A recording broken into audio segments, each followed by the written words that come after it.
At 61, Jim Carrey sat down for what he called his final interview, and for the first time in his life he was ready to open up about everything he had kept hidden for decades. The man who made the entire world laugh with his wild characters and unbelievable energy finally admitted that behind all that humor was a kind of sadness he never escaped. For years, fans had wondered how someone so funny could also feel so troubled, and in 2025 he finally revealed the truth. He said he had been taking Prozac since the 1980s to fight what he described as a low-level despair that followed him through every stage of his life. But even that wasn't the most shocking part.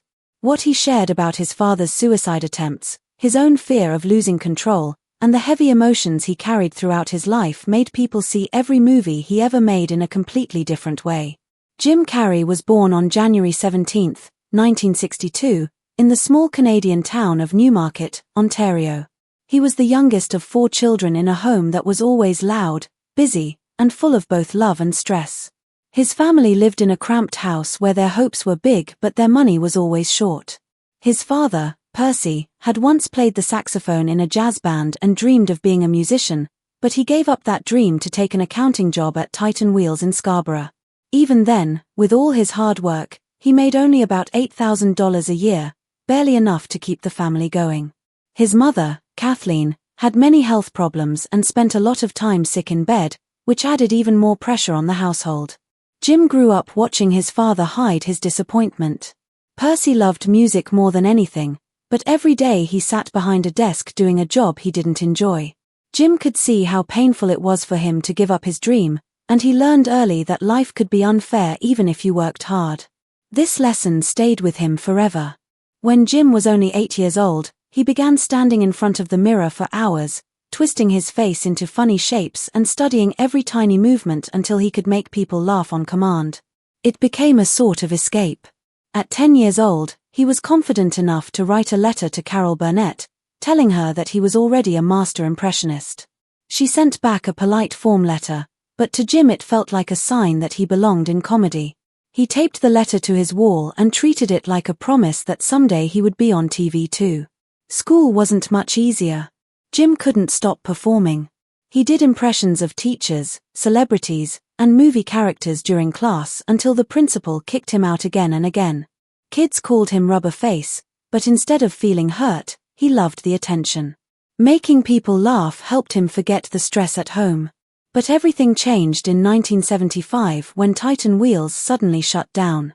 Percy was 51 years old and lost his job without warning.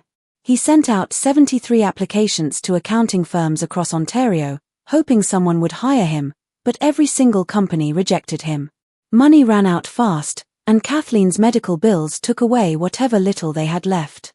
Their whole world collapsed until Percy had no choice but to take a janitor job cleaning toilets for $4 an hour. Jim was only 13 when he saw his father go from being a respected accountant to a janitor. It broke his heart and also terrified him. It showed him how fragile life was and how quickly everything could disappear.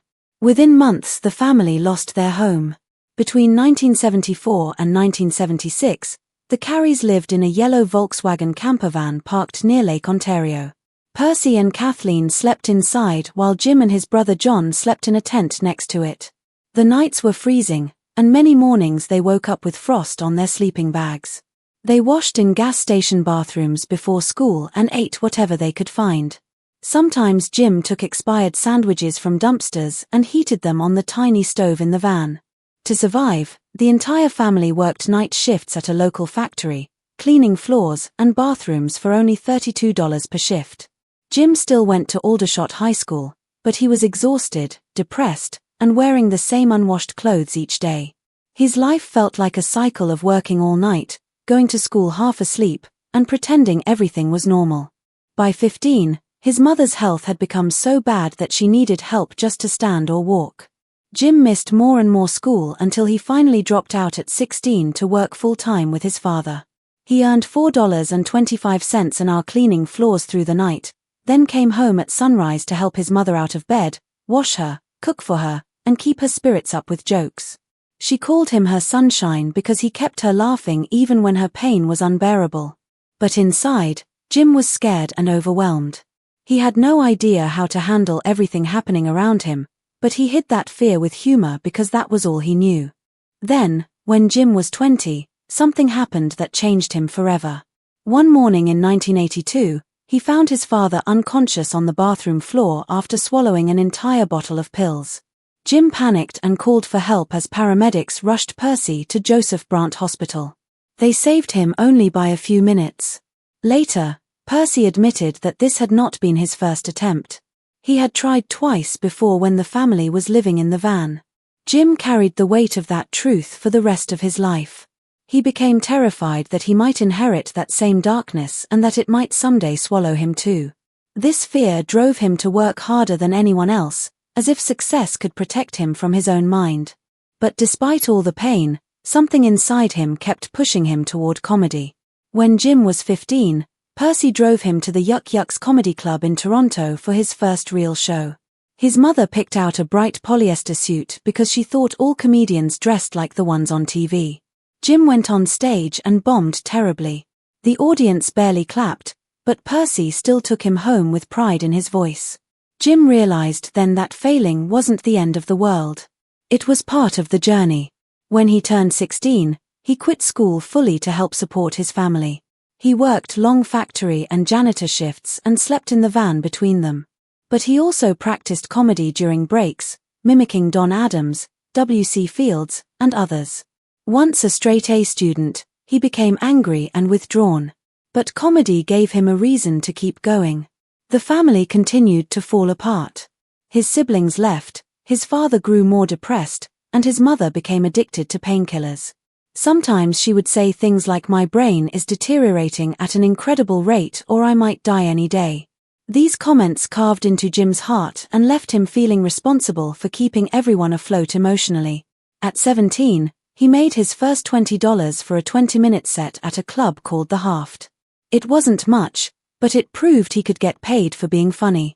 In 1980 he auditioned for Saturday Night Live, believing it was his big chance, but he never even met Lorne Michaels. The producers said, "I don't think Lorne would like it." The rejection hurt deeply and stayed with him for years.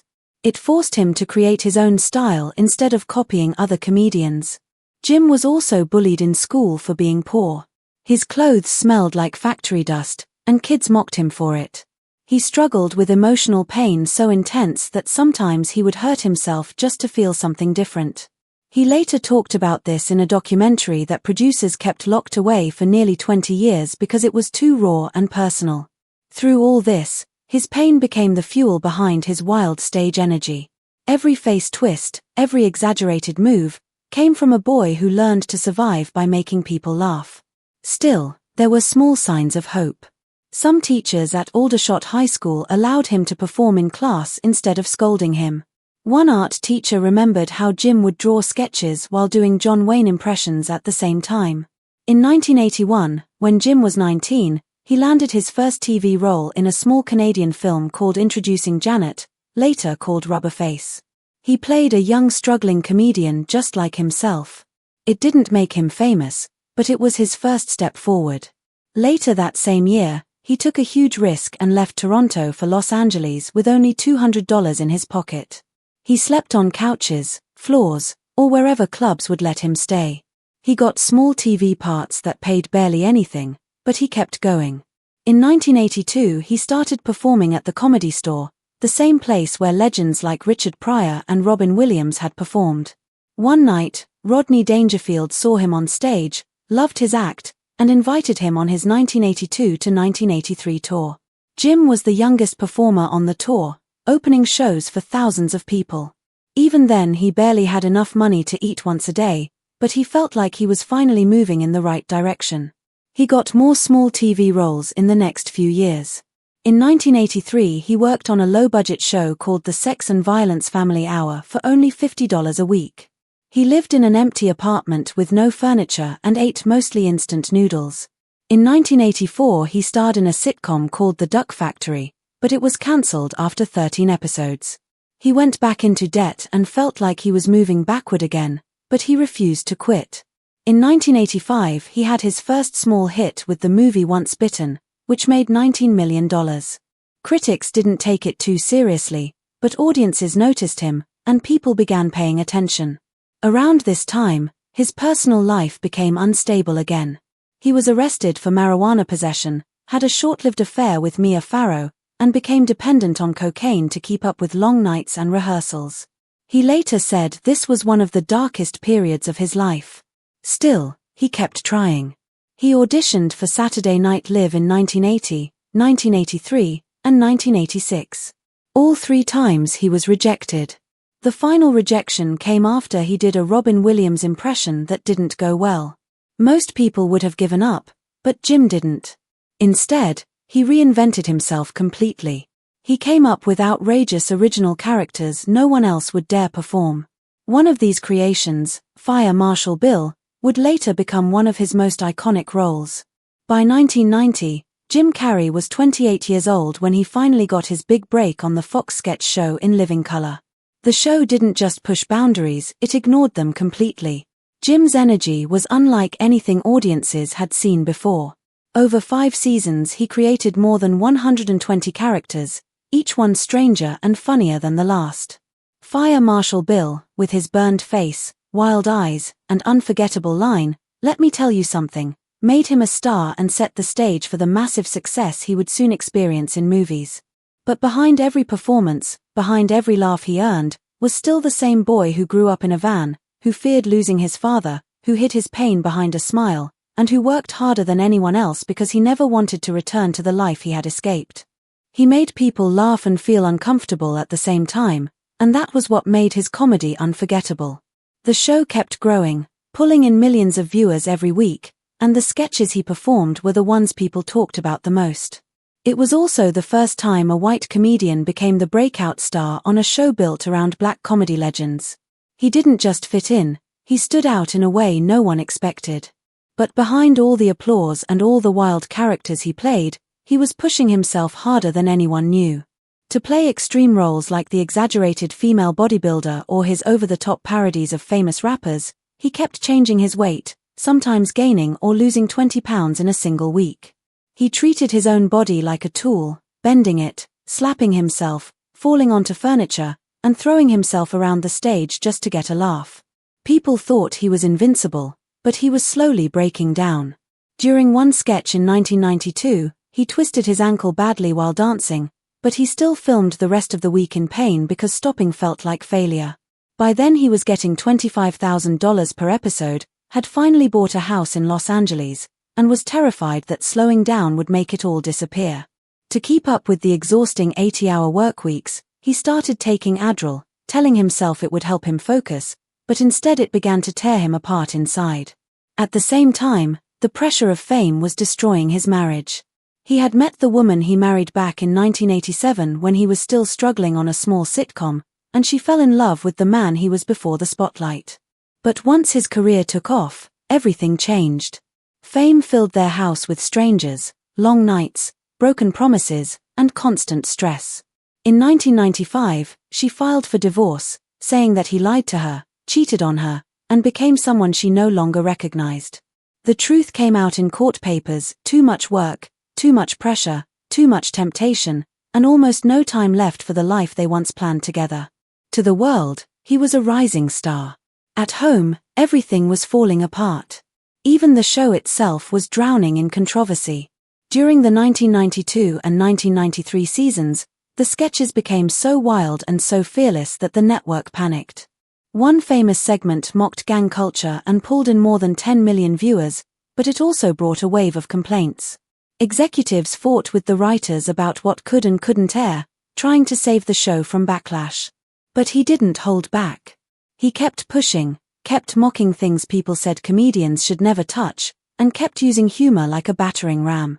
After years of doing this, he finally walked away in 1994. He didn't fade out, he blasted upward. Because that same year, a movie called Ace Ventura suddenly changed everything. Nobody expected a loud, low-budget comedy about a pet detective to make history, but the film exploded. It cost $15 million to make and ended up earning $72 million in the United States and $107 million worldwide. He improvised almost 40% of his lines, turning the strange, cartoon-like character into something unforgettable. When he shouted "All righty then," kids everywhere repeated it.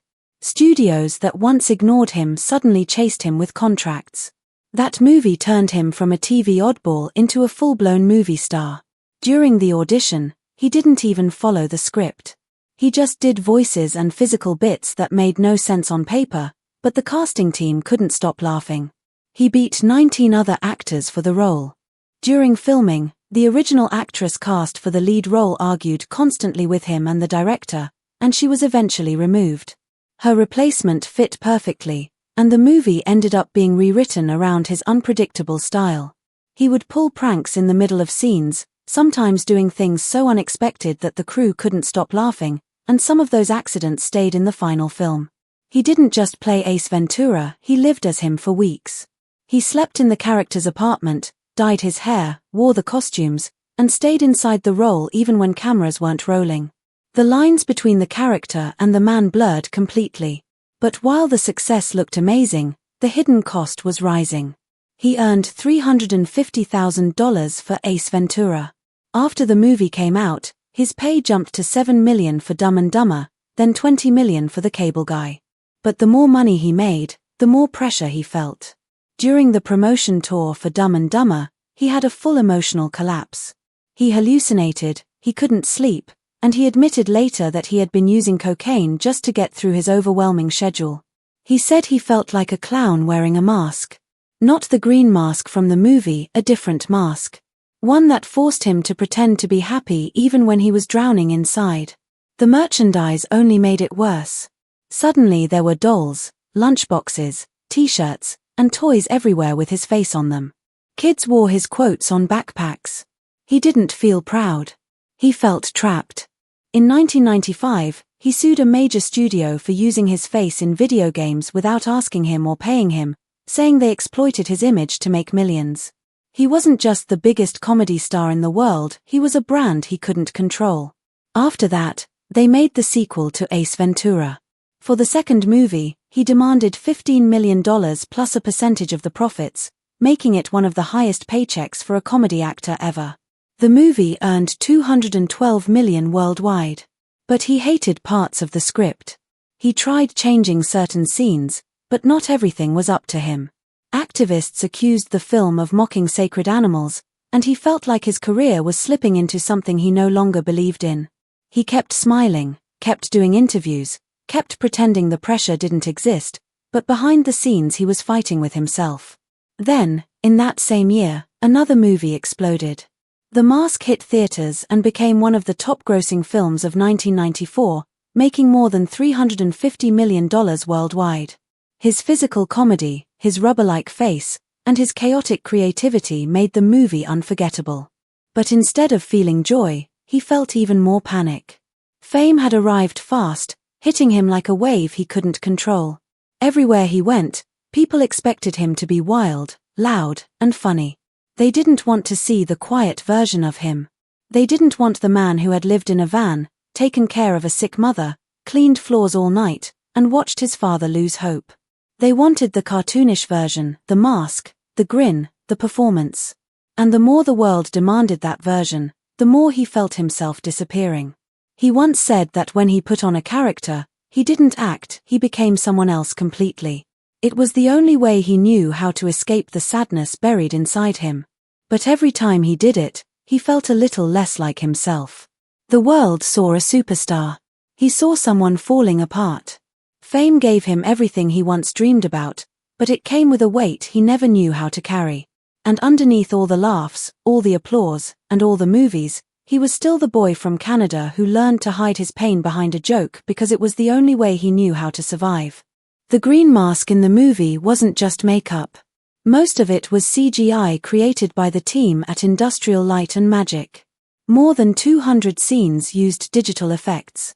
Jim Carrey still had to wear a heavy prosthetic mask for as long as 12 hours every day. Sometimes it stayed on so long that it burned his skin, but he pushed through it because he wanted the performance to look perfect. In the end, the hard work paid off. The movie was nominated for an Oscar for Best Visual Effects. It lost to Forrest Gump, but it didn't matter to Jim. He had already won in his own way. The film revived swing music, made Cameron Diaz a star overnight, and showed again that Carrey could carry a whole movie with his explosive energy. Not long after that success came Dumb and Dumber. It cost $17 million to make and earned $270 million worldwide. It turned into a cult classic. Jim Carrey wrote about 30% of Lloyd Christmas's lines himself. One of the most famous moments, the line "We got no food, we got no jobs," was completely improvised. The set was always chaotic. A real wedding had to be delayed because the filming noise was too loud. Jim tried to do one snowboarding stunt himself, but he fell, broke his ankle, and still finished filming the remaining scenes while limping and bleeding. Jeff Daniels almost got stuck to a frozen ski lift pole during one take. They had to pour warm water to free him. Even with all the success, trouble followed Jim.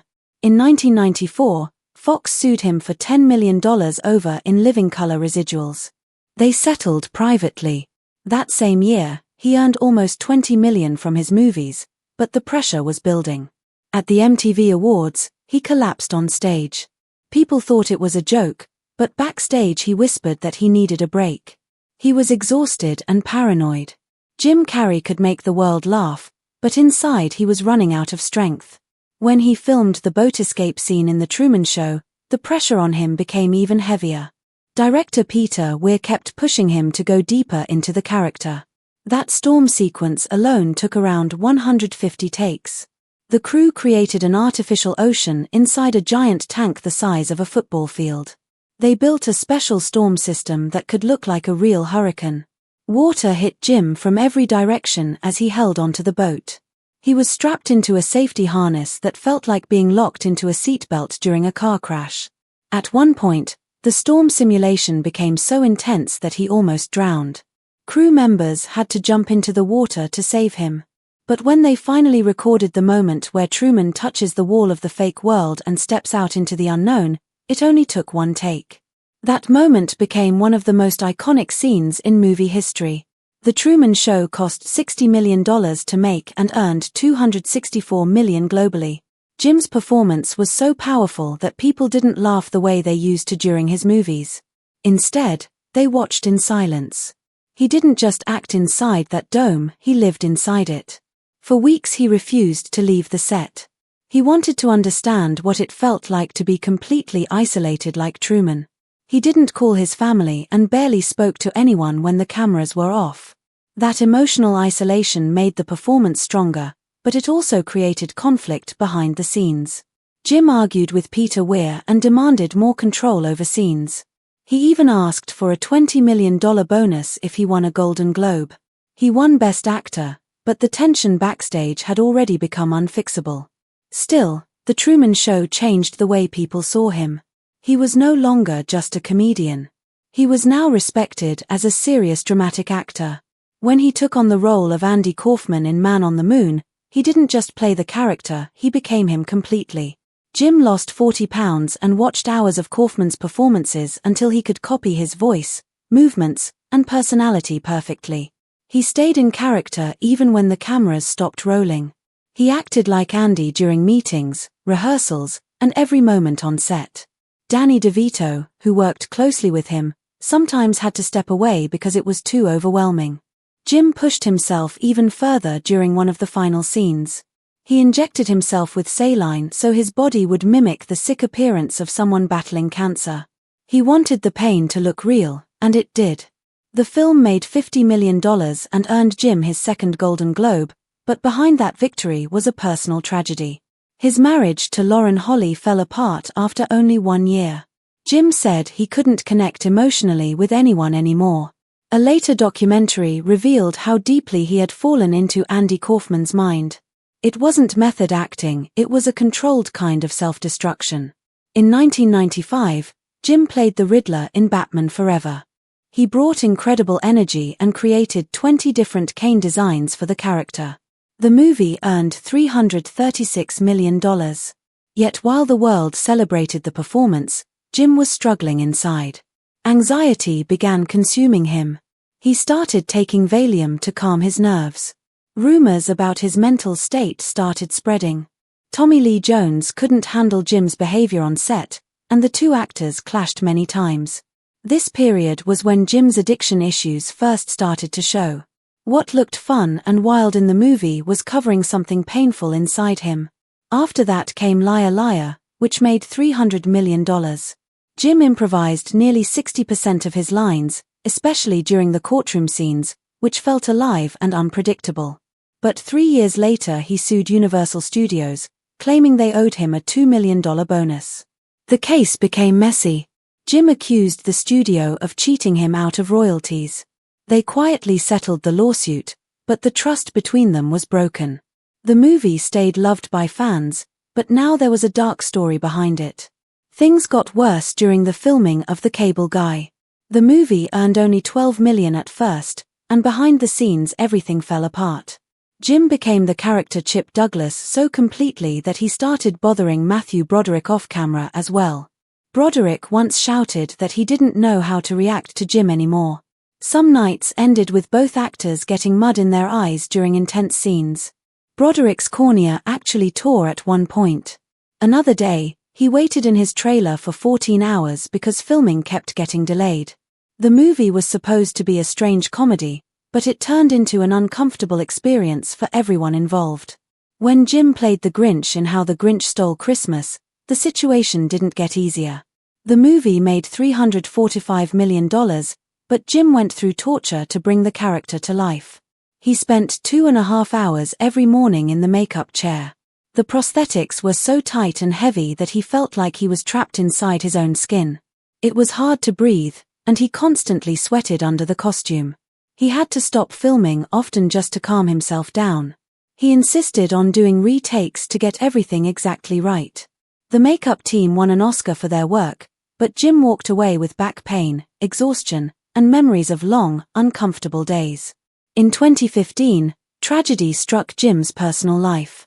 Catriona White, an Irish makeup artist he had dated on and off, died from a drug overdose.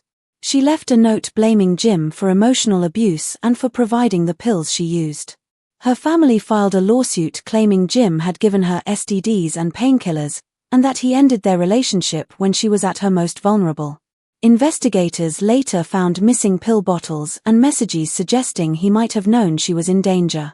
Jim's legal team said the accusations were lies meant to extort money. The case was dismissed in 2018, but the damage to his reputation and heart never fully faded. In Eternal Sunshine of the Spotless Mind, Jim did something completely different from his usual comedy roles. He played a quiet, broken man with no jokes and no routines.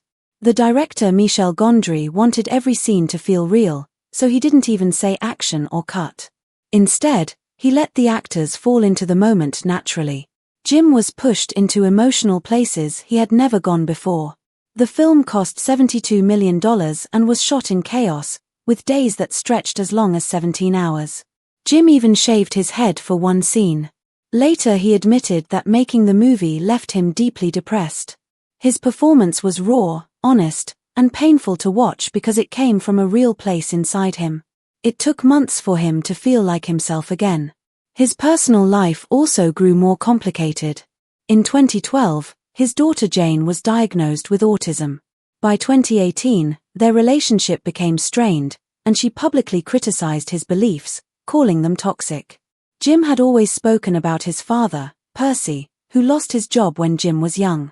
Their family struggled to survive. Jim remembered nights when he and his siblings cleaned factory floors just to help pay the bills. When Percy died in 2006, Jim spent $10 million on the funeral to honor the man who had inspired him. All these experiences, his success, his pain, his losses, and his struggles shaped the man the world watched for decades. Behind the laughter was someone fighting many battles alone, someone who gave everything to his art, even when it cost him pieces of himself. He said it felt like life had come full circle, going from surviving in a camper van to giving his father a funeral fit for a king. Even after hinting at retirement in 2018, Jim Carrey returned in 2020 with Sonic the Hedgehog, which earned $319 million. He joked that he only came back for money, saying, "I bought a lot of stuff." And he wasn't kidding, he earned $30 million for Sonic 3. The studio even printed his script in real 24-karat gold ink just to convince him to return. He said the magic pulled him back. Truth is, he never really left. In 2014, Dumb and Dumber 2 surprised everyone by making $166 million, even though critics hated it. Carrey lost £30 to play Lloyd again. The movie almost didn't happen. He quit in 2012, then came back only after Jeff Daniels said he wouldn't do it without him. The script was rushed in just 3 weeks. After filming, Carrey complained that it felt lazy. The production company behind it was later caught in a major scandal involving stolen Malaysian funds and had to pay a $60 million settlement. But the movie still sold tickets. By 2022, depression caught up to him again. He said it felt like a low-level despair that never went away. He had been on Prozac since the 1980s. In 2017, he nearly died from pneumonia while filming Sonic 2, and that scare forced him to slow down. Eventually, he quit medication entirely, saying it was better to feel pain than to feel nothing at all. He began speaking openly about therapy, healing, and taking time for himself. It delayed Sonic 3, but it reminded people he was human. Back in 2007, the number 23 flopped with just $37 million, but the film stuck with him more than any of his hits. He became obsessed with the number in real life, seeing it in phone numbers, street signs, clocks. He even started writing about numerology. After the movie, he went to therapy to separate the character from himself and promised not to take on roles that dark again. In Kick-Ass 2, he played Colonel Stars, but after the Sandy Hook school shooting, he refused to promote the film. He said he couldn't support a movie with so much violence. The film made $60 million, but his refusal to advertise it made a bigger statement than the movie itself. By 2024, he returned again for Sonic 3. The mustache alone took 3 hours every morning to glue on. Another $30 million contract. He joked that he needed the money because he bought too many houses. And yes, the gold ink script was real. Carrey said gestures like that made him feel the magic again, not just the paycheck. In 2017, he shocked everyone during a viral red carpet interview when he said, "There is no me." He wasn't trying to sound deep, he meant it. He had spent years meditating and studying spiritual teachers like Eckhart Tolle. He said he no longer felt like an individual person, but part of something bigger. He believed real peace didn't come from fame or personality, but from letting go. Around that time, he began painting constantly hundreds of canvases inspired by compassion and what he called Christ consciousness. At Homeboar Industries in 2015, he told former inmates that forgiveness is what opens heaven's gates. Jesus suffered emotionally and still forgave, he said. That's where his art came from. He wasn't chasing laughs anymore, he was searching for meaning. By 2025, Jim Carrey's movies had earned over $1 billion. He had 2 Golden Globes but never an Oscar. He once said, "Everyone should get rich and famous so they learn it doesn't fix anything." His biggest year will always be 1994 Ace Ventura, The Mask, and Dumb and Dumber all released within months. But his heart lived somewhere else. He believed in peace more than applause.